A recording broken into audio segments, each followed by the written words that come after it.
Selamat kita merayakan Hari Kemerdekaan Indonesia yang ke-78 ya. Kita tidak bisa mengingkari negeri kelahiran kita karena kita masih bagian dari negeri tercinta kita Indonesia. Tapi saya katakan juga di Gold Coast tadi pagi, gereja ini tidak eksklusif hanya untuk orang Indonesia, tidak ya. Gereja ini adalah gereja untuk segala bangsa. Gereja ini adalah milik Tuhan dan kita bersyukur kepada Tuhan dilahirkan sebagai orang Indonesia. Tapi sekali lagi itu tidak kemudian eksklusif bahwa sekali lagi gereja ini hanya orang Indonesia, tidak ya. Ini adalah kepada semua bangsa dan gereja ini biarlah menjadi gereja untuk banyak bangsa bisa menikmati keselamatan. Puji Tuhan, haleluya. Maka tadi pagi saudara di akhir ibadah, ibu-ibu Gold Coast, kalau saudara lihat YouTube-nya, di akhir ibadah ada nyanyi tuh. Tanah air, ku tidak kulupakan. Wah keren banget saudara ya. Dan saya tidak minta Anda nyanyi hari ini, cuman suasana itu masih mempengaruhi secara emosional dalam hidup kita karena baru beberapa hari yang lalu kita memperingati ya. Dan apalagi sebagian besar dari kita paspornya masih hijau, ya Garuda masih di dadaku katanya. Oke. Saudara yang kekasih di dalam Tuhan, sehingga sehubungan dengan hari spesial ini, maka hari ini izinkan saya bicara tentang topik merdeka atau kemerdekaan iman. Jadi saya tidak secara spesifik bicara tentang sejarah perjuangan bangsa, akhirnya kemudian Indonesia memproklamirkan diri sebagai negara yang merdeka. Tidak, saudara ya. Tapi kita coba menarik maknanya dalam kehidupan rohani kita, yaitu kemerdekaan iman. Kemerdekaan iman.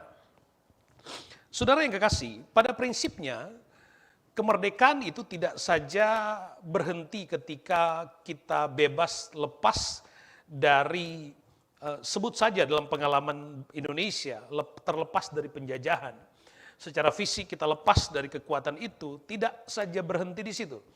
Tetapi kemerdekaan sesungguhnya adalah bagaimana kita menikmati kebebasan itu sendiri. Ya, bagaimana kita menikmati kebebasan itu sendiri. Coba kalau kita melihat ada begitu banyak sejarah bangsa-bangsa yang pada awalnya dia memiliki sejarah perjuangan yang luar biasa, kemudian memproklamirkan diri sebagai negara yang merdeka, tapi kemudian semakin ke sini makna dan bahkan berapa banyak negara yang kemudian benar-benar hilang, hancur dan seterusnya.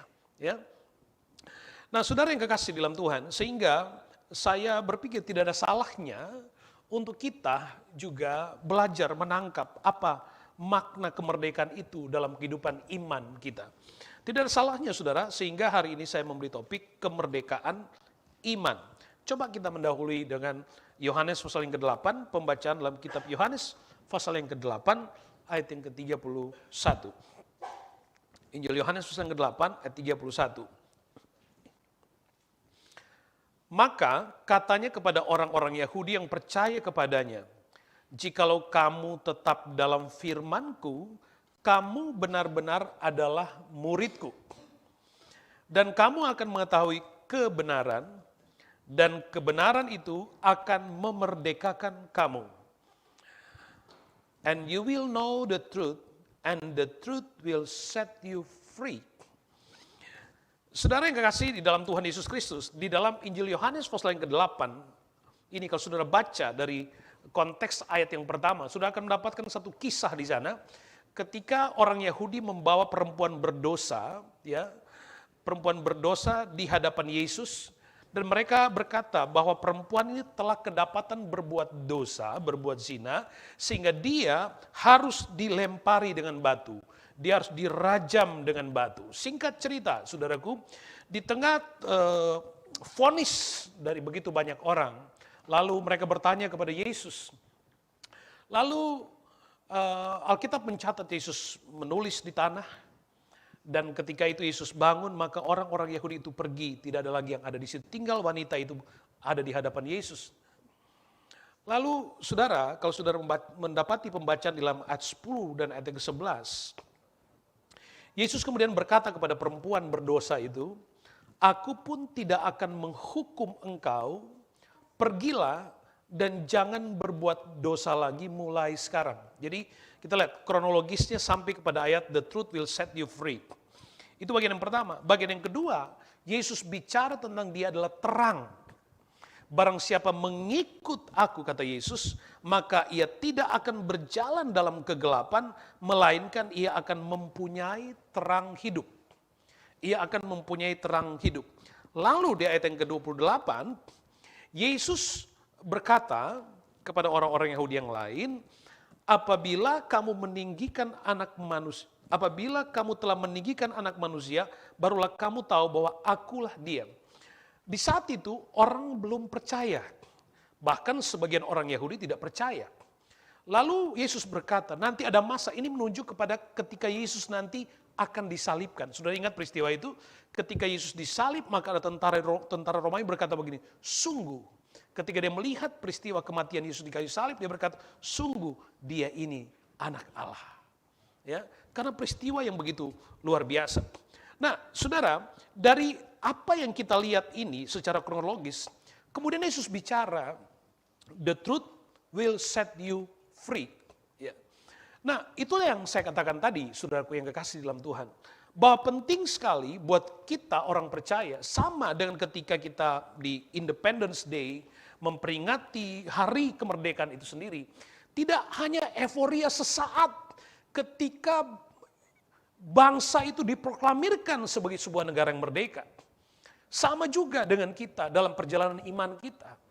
Tidak sekedar sebuah euforia sesaat, saya berkata puji Tuhan, saya sudah percaya, bertobat ke gereja dan selesai. Tidak, sudah. Ya.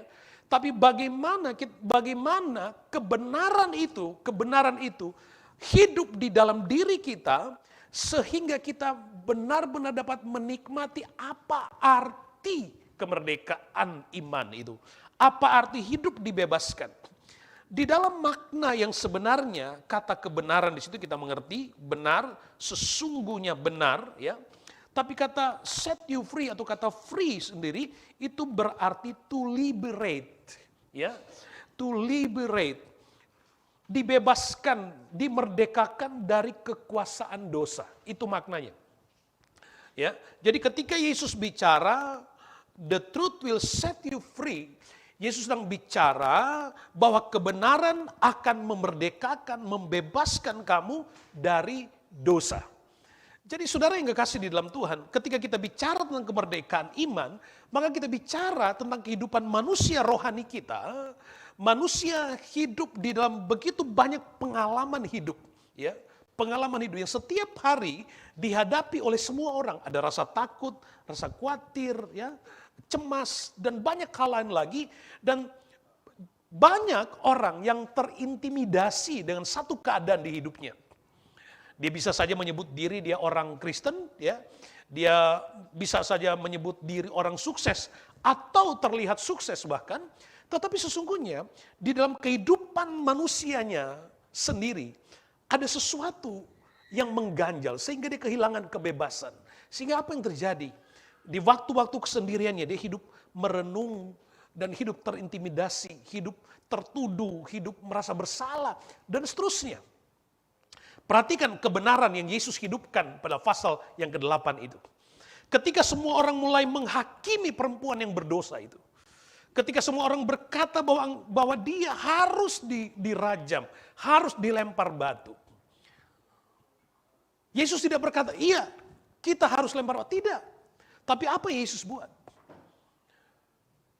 Ketika semua orang yang menghakimi itu pergi, Yesus berkata kepada wanita ini, aku pun tidak akan menghukum engkau. Tapi ada kalimat berikutnya Yesus berkata, pergilah dan jangan berbuat dosa lagi. Di situ makna pentingnya. Bukan tentang di titik ketika aku tidak akan menghukum engkau, titik. Tidak. Tapi paling penting adalah jangan berbuat dosa lagi. Sebab bagi Yesus, bagi Tuhan, pengampunan itu bukan soal dosa besar, dosa kecil. Dosa tetap dosa. Ya. Tidak ada dosa kecil di sorga, enggak ada. Tidak ada. Dosa tetap dosa. Ujungnya menuju kepada kebinasaan. Dan Yesus menghadirkan satu kebenaran bahwa sesungguhnya manusia tidak memiliki hak untuk menghakimi apapun dan siapapun. Sebab penghakiman itu adalah milik Tuhan. Sehingga Yesus berkata kepada manusia, kepada seseorang yang secara sosial, secara sosial semua orang setuju berkata bahwa dia harus dihukum. Tapi Yesus berkata, aku tidak akan menghukum engkau, tapi jangan berbuat dosa lagi. Itu satu kebenaran. Lalu dalam kebenaran lain yang Yesus hidupkan dalam pasal ini, akulah terang. Barang siapa mengikut aku, dia tidak akan berjalan dalam kegelapan. Ketika Yesus berkata jangan berbuat dosa lagi, artinya Yesus mau menekankan supaya ikut aku. Sebab ketika engkau ikut aku, maka engkau tidak akan lagi terintimidasi, engkau tidak akan lagi terpenjara dengan kehidupan lamamu.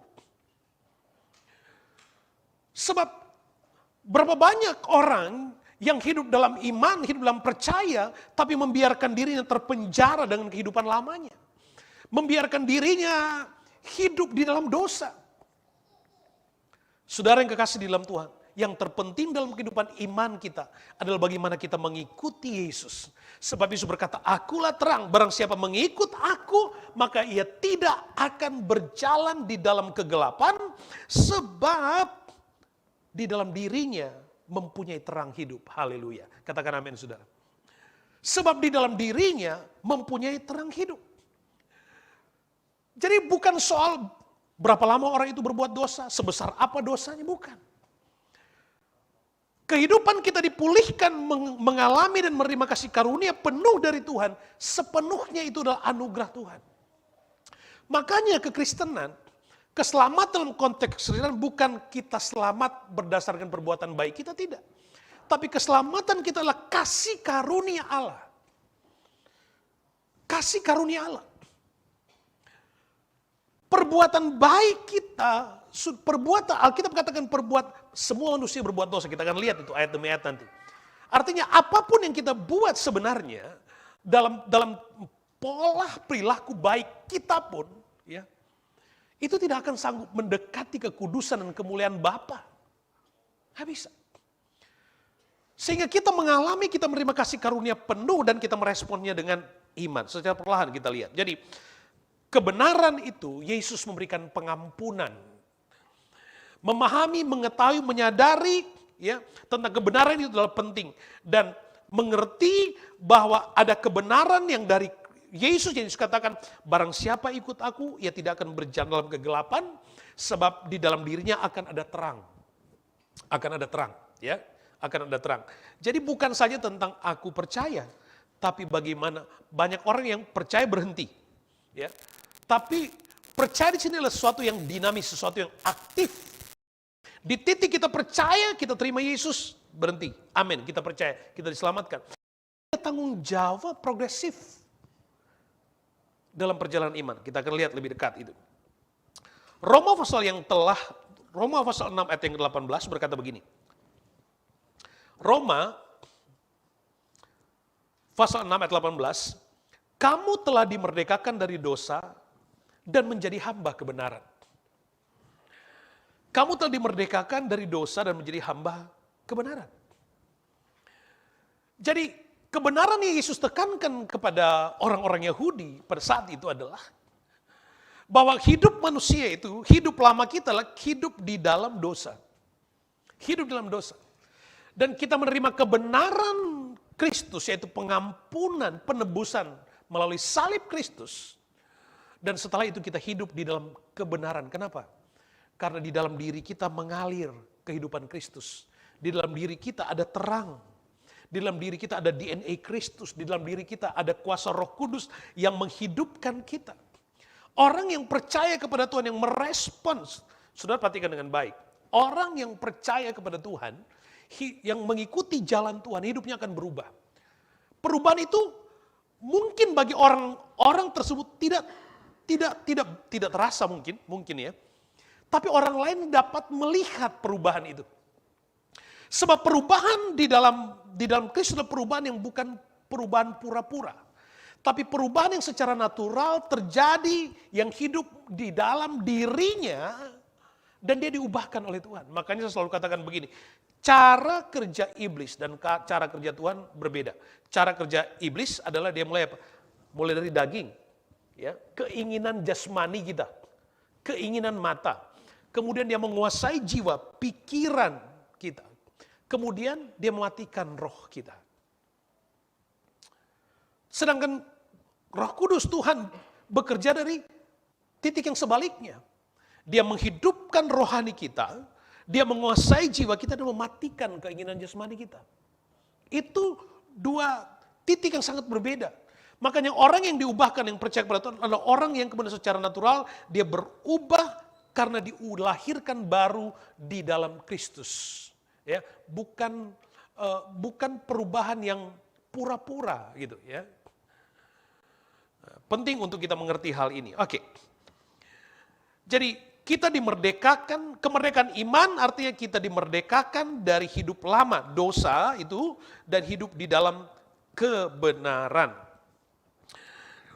Ibrani pasal 12 ayat 2 katakan begini. Marilah kita melakukan dengan mata yang tertuju kepada Yesus yang memimpin kita dalam iman. Dan yang membawa iman kita itu kepada kesempurnaan yang dengan mengabaikan kehinaan, tekun memikul salib, ganti sukacita yang disediakan bagi dia yang sekarang duduk di sebelah kanan takhta Allah. Saudara yang kekasih, Alkitab menekankan tentang bagaimana kehidupan iman yang merdeka. Alkitab menekankan marilah kita melakukan dengan mata yang tertuju kepada Yesus. Jadi orang yang hidup merdeka secara iman adalah orang yang selalu jatuh cinta sama Tuhan Yesus. Orang yang fokusnya kepada Yesus, bukan kepada dirinya. Orientasinya jelas, hanya kepada Yesus. Ku jatuh cinta padanya, tanpa dan dalam lagi. Itu lagu rohani ya. Jangan sudah cuma dengar gitu, sudah pikir lagu dunia. Enggak, lagu rohani itu ya. Ada terusnya. Artinya cinta kepada orang yang di dalam Kristus adalah orang yang berfokus kepada Kristus, yang matanya tertuju kepada Yesus, mata rohaninya. Kenapa? Kepada Kristus yang memimpin kita dalam iman. Memimpin kepada iman dan membawa iman kita itu kepada kesempurnaan. Itu Yesus. Ya, itu Yesus. Yohanes 8:36. Jadi apabila anak itu menuju kepada Yesus, apabila anak itu memerdekakan kamu, apabila Yesus memerdekakan kamu, kamu pun benar-benar merdeka, terbebas dari dosa. Itu pesan utamanya di situ.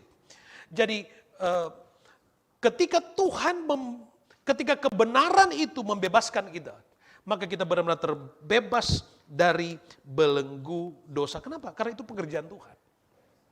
Saudara, hanya Tuhan yang bisa mengubahkan kita menjadi manusia baru.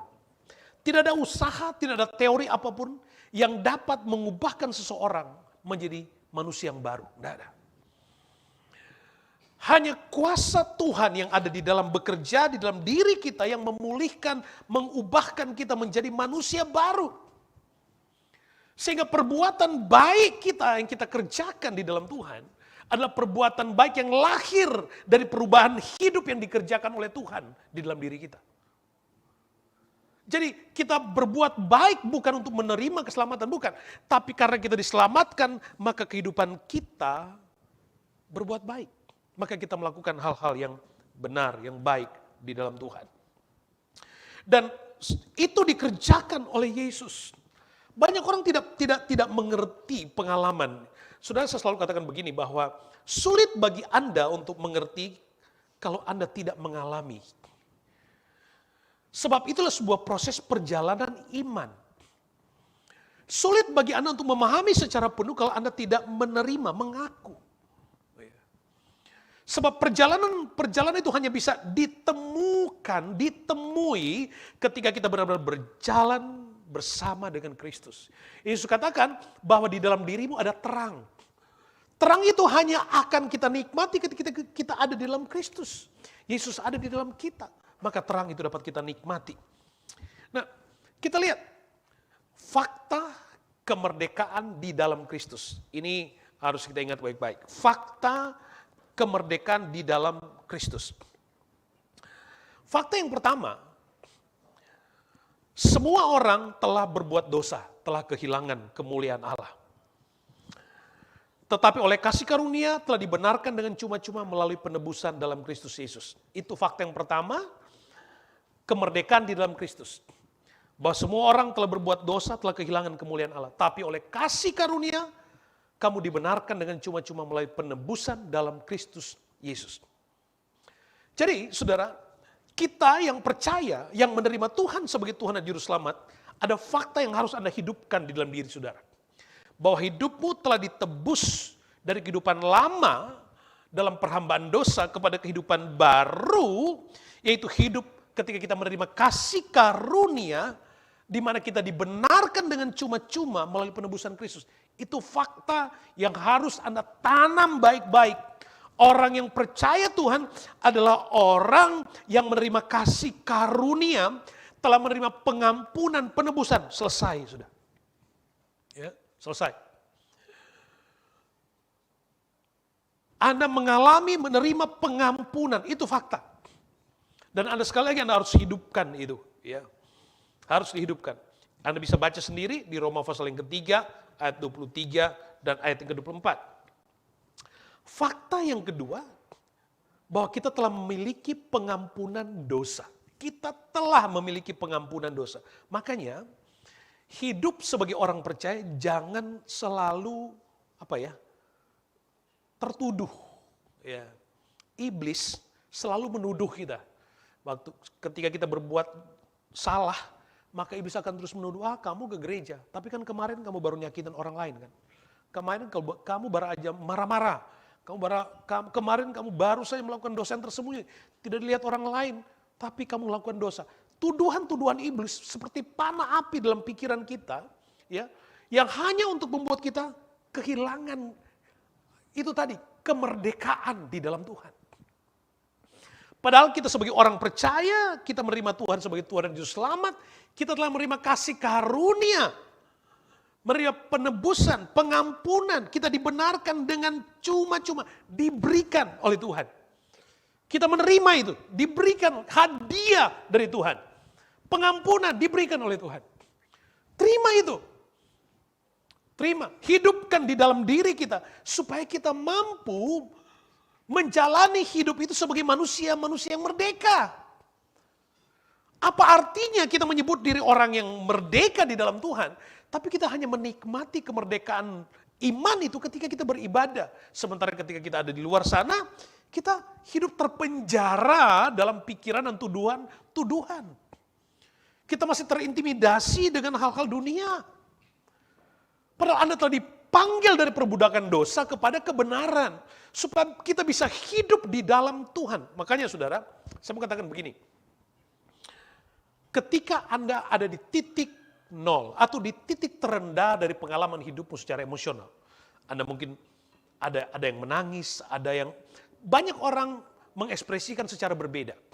Tapi saya mau berkata begini, ketika Anda ada di titik terendah dari hidupmu, banyak orang mungkin akan bereaksi marah, ya, marah atau mempersalahkan orang lain. Sudah bayangkan, waktu ada masalah, masalahnya dia, tapi dia salahkan orang lain. Nggak berhenti di situ, karena responnya salah. Responnya salah. Dia punya masalah, dia mulai merenungkan, pikiran mulai merasa bersalah, mulai persalahkan orang lain, dan terus lama-lama, terus lagi persalahkan tetangga, lama-lama persalahkan siapa lagi? Bisa persalahkan pendetanya, dan seterusnya. Makanya saya mau katakan begini, sebagai orang yang percaya kepada Tuhan, ketika Anda percaya bahwa dosamu sudah diampuni, sebab fakta iman dalam perjalanan imanmu sebagai orang percaya, engkau telah menerima kasih karunia, pengampunan yang dikerjakan oleh Kristus di kayu salib, kita telah memiliki pengampunan dosa, waktu Anda ada titik terendah di hidupmu, coba, daripada marah-marah, sudah renungkan kasih karunia Tuhan, renungkan. Mending kita renungkan. Diam, ambil waktu dan renungkan Tuhan. Hidupmu pasti berubah. Hidupmu pasti berubah. Ketika kita ada pada titik suasana yang sangat berusaha merampas kebebasan itu, jangan izinkan kuasa dosa ya, mengisi ruang-ruang kosong di hidup kita sehingga kita kembali terpenjara seperti hidup masa lalu kita. Renungkan Tuhan dan hidupkan fakta iman di dalam diri kita bahwa kita orang yang percaya kepada Tuhan adalah orang yang sudah dimerdekakan di dalam Kristus. Kita dibebaskan dari perhambaan dosa dan hidup dalam kebenaran, dan itu dikerjakan hanya oleh kasih karunia, dibenarkan dengan cuma-cuma, dan kita telah menerima pengampunan, penebusan. Hidupkan itu bahwa Anda sudah diampuni. Bagaimana dengan hidup dengan kehidupan dari titik hari dan seterusnya? Itu pun kita harus hidupkan itu secara iman. Tuhan mengampuni. Supaya setiap kali kita menghidupkan itu dalam iman kita, kita tahu bagaimana aksi kita, reaksi kita ke depan. Kita tahu bagaimana kita harus hidup. Itulah kemuliaan di dalam Tuhan. 1 Petrus 1 ayat 18, sebab kamu tahu bahwa kamu telah ditebus dari cara hidupmu yang sia-sia, yang kamu warisi dari nenek moyangmu itu, bukan dengan barang yang fana, bukan pula dengan perak atau emas, melainkan dengan darah yang mahal, yaitu darah Kristus yang sama seperti darah anak domba yang tak bernoda dan tak bercacat. Salib Kristus adalah puncak dari kemerdekaan iman. Puncak dari kemerdekaan iman. Ketika kita menuju kepada salib Kristus, maka sesungguhnya kita bicara tentang pribadi Yesus yang disalib. Bukan kepada salib fisik itu, bukan. Ya, saya berani berkata bahwa salib itu yang kita, itu nggak ada kuasa. Nggak ada kuasa, nggak ada. Kuasa itu ada kepada pribadi Yesus yang disalibkan, itu. Jangan salah. Ya, makanya orang suka salah kaprah nih. Karena kebanyakan nonton film Dracula soalnya. Ya. Salah tuh. Ya. Ketika kita bicara tentang salib itu, maka kita menunjuk kepada pribadi Yesus. Kepada pribadi Yesus. Alkitab mengatakan kita telah ditebus dari cara hidup yang sia-sia. Bukan dengan barang yang fana, bukan dengan perak emas, melainkan dengan darah yang mahal. Darah Kristus, darah Yesus yang tercurah di kayu salib. Yang memberikan penebusan. Kolose 1 ayat 13 dikatakan begini, Ia telah melepaskan kita dari kuasa kegelapan dan memindahkan kita ke dalam kerajaan Anaknya yang kekasih. Di dalam Dia kita memiliki penebusan, itu pengampunan dosa. Minggu lalu kita bicara tentang keluarga Kristus. Kita bicara tentang keluarga Kristus. Dan ini ditekankan kembali, Ia telah melepaskan kita dari kuasa kegelapan, memindahkan kita ke dalam kerajaan Anaknya yang kekasih. Jadi saudaraku yang kekasih di dalam Tuhan, hidup kita spesial. Waktu Anda percaya kepada Tuhan, maka sesungguhnya kita adalah bagian, jelas kita adalah bagian yang permanen sebagai warga kerajaan Allah. Itu bagian yang permanen kita miliki melalui penebusan Kristus di kayu salib. Dan sekali lagi, saya suka menggunakan kata hidupkan itu di dalam iman dan keyakinanmu. Ketika Anda ada pada titik rendah di hidupmu, ya, ketika ada keadaan yang mulai mempengaruhi kehidupanmu, ya, renungkan itu, renungkan fakta kemerdekaan iman itu. Nah, inilah yang Alkitab sebut, yang Yesus dikatakan, the truth will set you free. Jadi kebenaran-kebenaran ini tidak saja berhenti sebagai satu pengetahuan, tidak saja berhenti bagi sementara orang melihat itu sebagai sebuah teori, tapi itu firman. Ya. Tapi dia tidak boleh hanya berhenti dari sebuah pengetahuan yang hidup dalam pikiran kita, tapi kebenaran itu harus hidup sampai dia mengubahkan hidup kita. Itulah kebenaran yang memerdekakan. Jadi kebenaran firman yang mengubahkan hidup kita, yang kemudian membebaskan kita. Hanya kebenaran yang dihidupkan di dalam diri kita, yang mampu membuat kita benar-benar menjadi manusia rohani yang merdeka di dalam imannya. Merdeka di dalam imannya. Itu yang paling penting dalam kehidupan kita sebagai orang yang percaya. Dan ini terbuka kepada semua orang. Maka Yesus berkata, barang siapa yang percaya. Saudara, hidup kita ini adalah hidup karena kasih Allah. Hidup kita adalah karena kasih Allah. Berapa minggu yang lalu juga kita bicara tentang cinta. Ya, kasih.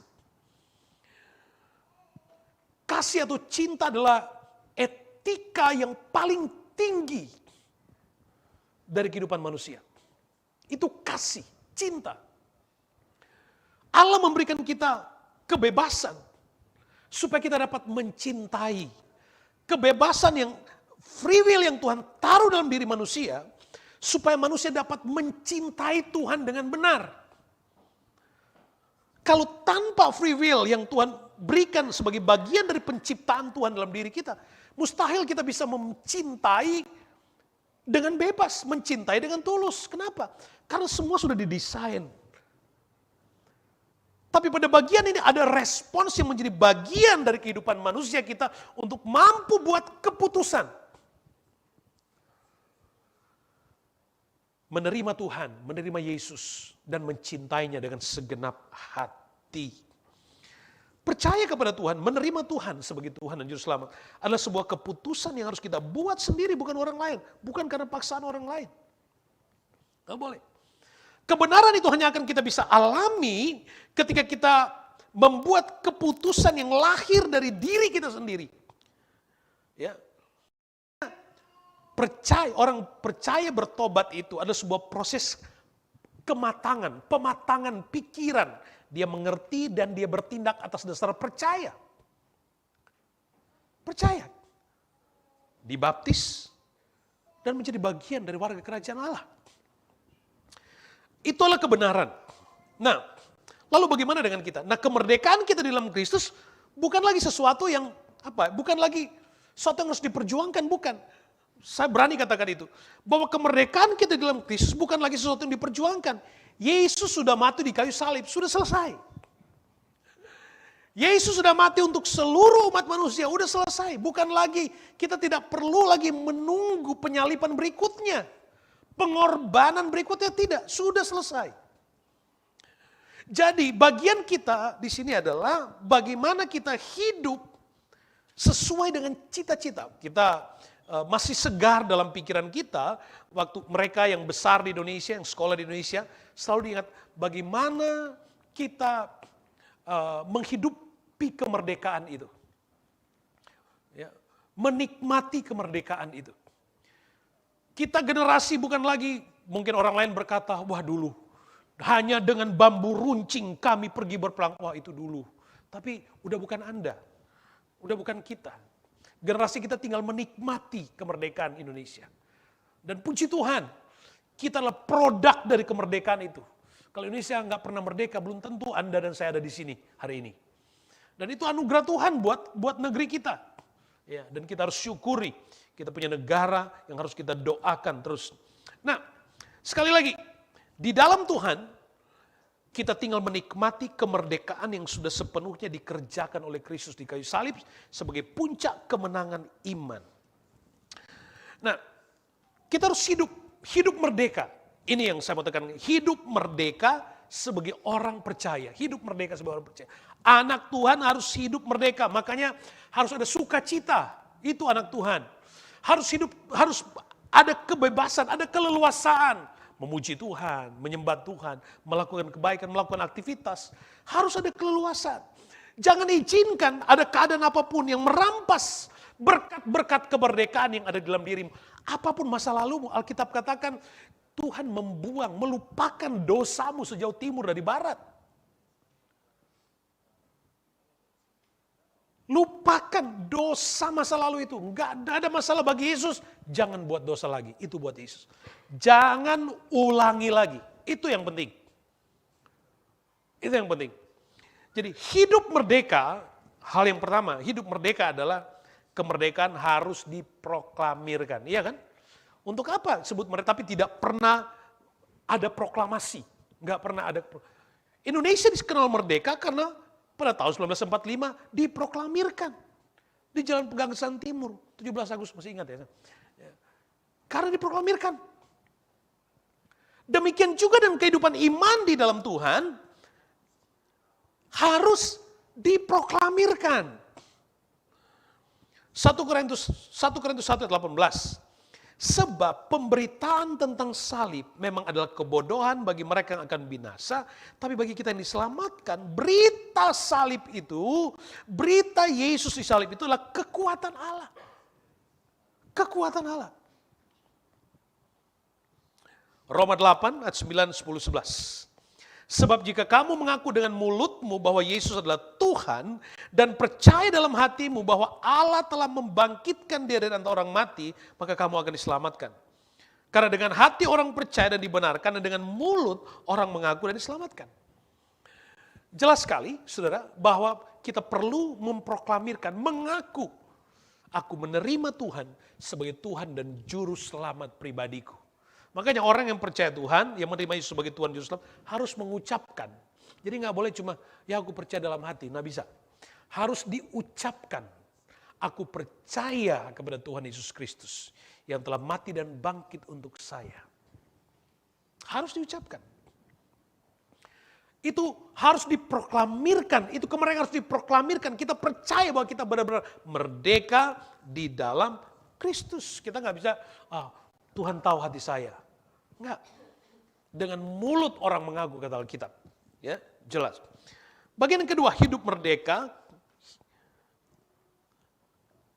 Kemerdekaan, jadikan kemerdekaan sebagai gaya hidup. Jadikan kemerdekaan sebagai gaya hidup. Membangun relasi yang baik. Hidup melayani, hidup mengasihi sesama. Itu kemerdekaan sebagai lifestyle, sebagai gaya hidup. Orang yang merdeka di dalam Kristus akan terlihat dia tidak hidup untuk diri sendiri. Orang yang merdeka di dalam Kristus adalah orang yang selalu peduli dengan orang lain. Itu. Orang yang merdeka adalah orang yang peduli dengan orang lain. Orang yang cinta dengan sesamanya. Sebab di dalam pertumbuhan iman saya, ya, ada bagian dari kehidupan saudara. Dalam pertumbuhan iman saudara, ada bagian dari kehidupan iman saya. Saya memiliki hak yang ada dalam pertumbuhan iman saudara, demikian juga sebaliknya. Makanya kita harus membangun satu relasi yang sehat. Makanya di dalam Tuhan kita diajar untuk hidup sebagai satu keluarga yang saling mengasihi. Nggak boleh menghakimi, nggak boleh. Nggak boleh. Harus hidup dalam cinta satu dengan yang lain. Menghormati satu dengan yang lain. Pada bagian ini, saudara, kalau setiap kali kita memperingati Hari Raya Kemerdekaan di Indonesia, ada upacara. Upacara kan selalu, mari kita mengheningkan cipta untuk mengingat para pahlawan yang sudah mendahului kita. Ya kan? Ada momen itu. Poinnya pada konteks iman adalah bagaimana kita hidup, ya, hidup benar oleh iman, ya, hidup benar oleh iman. Satu persatu. Kita lihat dulu. Dalam Roma pasal 1 ayat 16 dan 17, aku mempunyai keyakinan yang kokoh dalam Injil, karena Injil adalah kekuatan Allah yang menyelamatkan setiap orang percaya. Pertama-tama orang Yahudi, juga orang Yunani. Sebab di dalamnya nyata kebenaran Allah. Di dalamnya nyata kebenaran yang bertolak dari iman dan memimpin kepada iman, seperti ada tertulis, orang benar akan hidup oleh iman. Jadi lifestyle sebagai orang merdeka, dia harus hidup oleh iman. Jadi iman dalam tindakan. Itu. Iman dalam tindakan. Jadi bukan sekedar aku punya iman, tapi iman tanpa perbuatan. Yang Alkitab ajarkan adalah iman dalam tindakan. Jadi orang yang merdeka dalam Tuhan adalah orang yang hidup oleh iman. Yang bertindak atas dasar iman. Yang kelihatan, yang nampak. Gitu. Itu orang benar di dalam Tuhan. Ya. Kemudian, kemerdekaan sebagai lifestyle, gaya hidup. Orang yang mereka hidup berarti bekerja memberi buah. Filipi 1 ayat 21. Sudah baca sendiri. Jika aku harus hidup di dunia ini berarti bagiku bekerja memberi buah. Jadi sebagai orang yang merdeka itu saya tekankan berulang-ulang, orang yang merdeka adalah orang yang tidak hidup untuk dirinya sendiri. Orang yang merdeka adalah orang yang terpanggil menjadi bagian dari orang lain.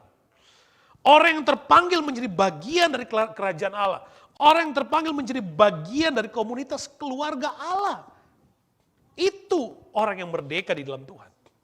Kalau orientasi kehidupanmu masih berfokus kepada diri sendiri, maka saya takut Anda belum benar-benar menikmati apa makna, apa arti kemerdekaan itu. Makanya Yesus menekankan yang paling penting dari semua adalah mengasihi Tuhan dan mengasihi sesama. Hidup dalam kasih, dalam cinta. Itu yang paling penting. Lahirkan buah-buah rohani. Buah-buah rohani. Itu yang harus terlihat. Orang percaya Tuhan harus terlihat dari buah-buah rohaninya. Tidak selamanya bahwa pelayanan itu mewakili kualitas kerohanianmu secara mutlak. Tidak selamanya. Tidak selamanya. Ternyata tidak semua orang yang melayani Tuhan ya, nampak buah-buah rohaninya. Tidak selamanya ternyata. Makanya kita dalam komunitas ini kita harus menghidupkan karakter itu. Ya. Hidupkan karakter itu. Dia hidup oleh iman dan dia hidup memberi buah. Memberi makna. Baik untuk diri sendiri juga untuk orang lain. Memberi makna.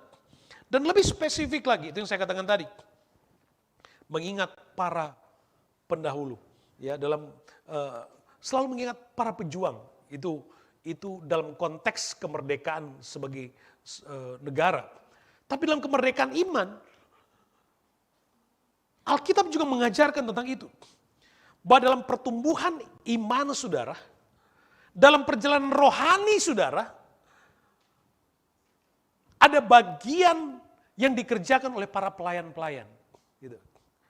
Yang datang ibadah, mempersiapkan ibadah, datang di gereja jauh lebih awal dari Anda, setting ibadah semua, mempersiapkan ibadah, kursi dan semuanya dipersiapkan. Dan mereka tuh pelayan-pelayan Tuhan ini menjadi bagian dari pertumbuhan imanmu. Menjadi bagian dari pertumbuhan imanmu.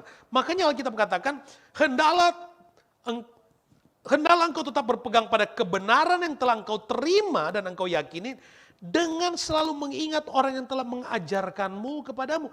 Tidak saja spesifik kepada gembala, tidak. Tapi pelayan. Orang-orang yang telah memberi warna, memberi arti, memberi makna dalam pertumbuhan imanmu. Walaupun dia cuma, ayo mengingatkan saudara ke gereja. Itu sudah memberi arti dalam pertumbuhan imanmu.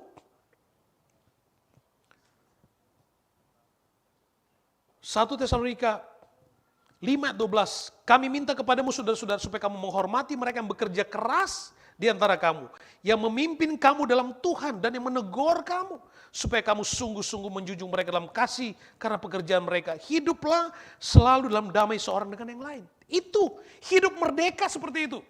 Orang yang hidup merdeka secara iman, dia tahu menghargai para pelayan. Dia tahu menghormati para pelayan. Makanya kita melakukan pelayanan misi. Membantu hamba-hamba Tuhan yang lain. Kenapa? Karena mereka mengerjakan tanggung jawab pelayanan. Untuk apa? Untuk mengingatkan supaya umat-umat Tuhan dihidupkan, bertumbuh imannya. Pelayan-pelayan yang melayani di gereja seperti itu. Tanggung jawab rohani di hadapan Tuhan. Itu berkat yang Tuhan taruh dalam kehidupan para pelayan-pelayan. Dan Anda, kita harus menghormati itu. Itu manusia yang merdeka sesungguhnya. Itu manusia yang merdeka. Dan hidup merdeka pada bagian yang lain.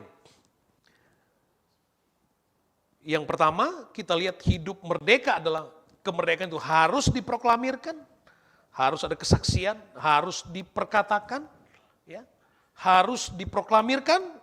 Kemerdekaan itu harus jadi gaya hidup orang yang bebas dari belenggu dosa, hidup oleh iman, hidup dalam kasih, ada buah, ya, hidup menghormati pelayanan. Dan yang ketiga, hidup merdeka adalah mempertahankan ini yang susah, mempertahankan kemerdekaan. mempertahankan kemerdekaan. Sudah katakan tadi di awal, bahwa ada negara-negara yang awalnya merdeka, hebat, luar biasa, tapi tiba-tiba hilang. Kenapa? Fail mempertahankan. Dalam perjalanan iman, ada juga orang yang gagal mempertahankan perjalanan iman. Hidup merdeka adalah bagaimana kita mampu mempertahankan kemerdekaan itu di dalam hidup kita. The truth will set you free. Menghidupkan kebenaran. Kebenaran itu harus tertanam hidup dalam diri kita. Selama kebenaran itu hidup di dalam diri kita, mendominasi hidup manusia diri kita, mengisi seluruh ruang hidup kita secara penuh, maka selama itu juga kita akan hidup merdeka. Selama itu kita juga akan menikmati kebebasan. Selama itu juga kita akan menikmati kekuatan dari Tuhan. Itu yang disebut merdeka. Mempertahankan kemerdekaan. Kalau yang tadi buat jemaat menghargai menghormati, menghargai, mendoakan, melayani hamba-hamba Tuhan atau para pelayan-pelayan. Yang ini untuk para pelayan. Mempertahankan kemerdekaan. Saudara, melayani Tuhan adalah anugerah Tuhan. Tidak mudah melayani Tuhan. Anda dituntut untuk benar-benar menyerahkan hidup untuk melayani Tuhan. Dan tidak mudah. Karena harus deal dengan ego kita. Harus deal dengan ego kita. Bagaimana cara pelayan mempertahankan kemerdekaan kita, pelayan menghidupkan kemerdekaan iman dalam diri kita? Bagaimana caranya? Roma pasal 12 ayat 11 dan 12. Janganlah hendaknya kerajinanmu kendor. Biarlah rohmu menyala-nyala dan layanilah Tuhan. Bersukacitalah dalam pengharapan, sabarlah dalam kesesakan, dan bertekunlah dalam doa. Jadi seorang pelayan Tuhan, dia harus punya roh yang mau menyala-nyala melayani Tuhan. Pelayan Tuhan harus sabar. Sabar, nggak ada orang yang mati karena kesabaran, nggak ada. Jadi seorang pelayan Tuhan harus sabar, yaitu mau melayani Tuhan ada itu. Ini bukan soal kesetaraan. Kalau sudah melayani Tuhan itu menghambakan diri kepada kebenaran, menghambakan diri kepada Kristus. Melayani Tuhan adalah sebuah panggilan, privilege di hadapan Tuhan. Dan Alkitab katakan bagaimana cara mempertahankan kemerdekaan itu. Itu dengan cara kita, biarlah roh kita menyala-nyala. Roh kita menyala-nyala. Bersukacita dalam pengharapan, bersukacita untuk sesuatu yang belum kita raih.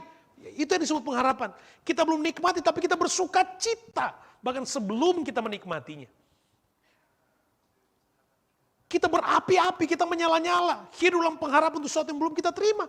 Tapi kita tetap hidup kuat dalam pengharapan itu. Dan sabar dalam kesesakan. Udah jelas, ada kesesakan tapi sabar. Ada keadaan kita seperti disinggung-singgung. Disakiti tapi sabar. Itu cara mempertahankan kemerdekaan. Orang yang sabar katakan amin. Ya, puji Tuhan, harus sabar. Ya, nggak boleh marah-marah. Nggak boleh marah-marah. Marah tidak akan pernah memperbaiki keadaan. Ya, marah. Coba katakan kepada saya waktu marah-marah tiba-tiba keadaan berubah. Nggak ada. Kalau juga berubah hanya sementara, sesaat hanya karena dasar takut. Tapi tidak ada perubahan yang permanen yang dihasilkan karena marah, karena sakit hati. Selalu katakan, jangan pernah buat keputusan yang penting ketika Anda emosional. Ketika Anda lagi marah, lagi emosi. Nggak, jangan. Karena keputusan yang dilahirkan pada waktu Anda emosi, kualitasnya menurun 25%. Iya. Makanya saudaraku yang kasih dalam Tuhan, pelayan-pelayan, biarlah rohmu menyala-nyala. Layani Tuhan, sabar ya. Dan bertekunlah dalam doa. Itu bertekun dalam doa. Tekun dalam doa. Itulah kebenaran yang dihidupkan oleh Yesus buat saya dan saudara. Itulah yang disebut kemerdekaan iman.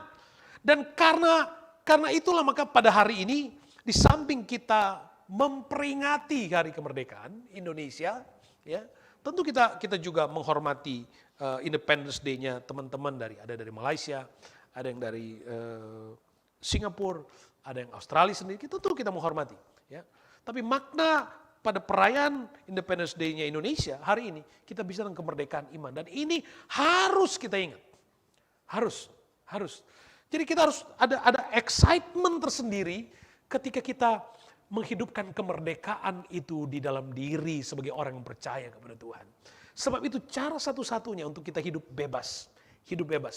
Orang yang merdeka, yang dibebaskan di dalam Kristus, yang menerima pengampunan dari Kristus adalah orang yang merdeka. Orang yang tidak pura-pura, orang yang tidak terintimidasi, orang yang tidak berjalan dalam kegelapan, tapi di dalam dirinya ada terang hidup. Itu yang istimewa. Di dalam dirinya ada terang Kristus. Puji Tuhan, the truth will set us free. Kita bangkit berdiri. Tuhan Yesus memberkati. Puji Tuhan.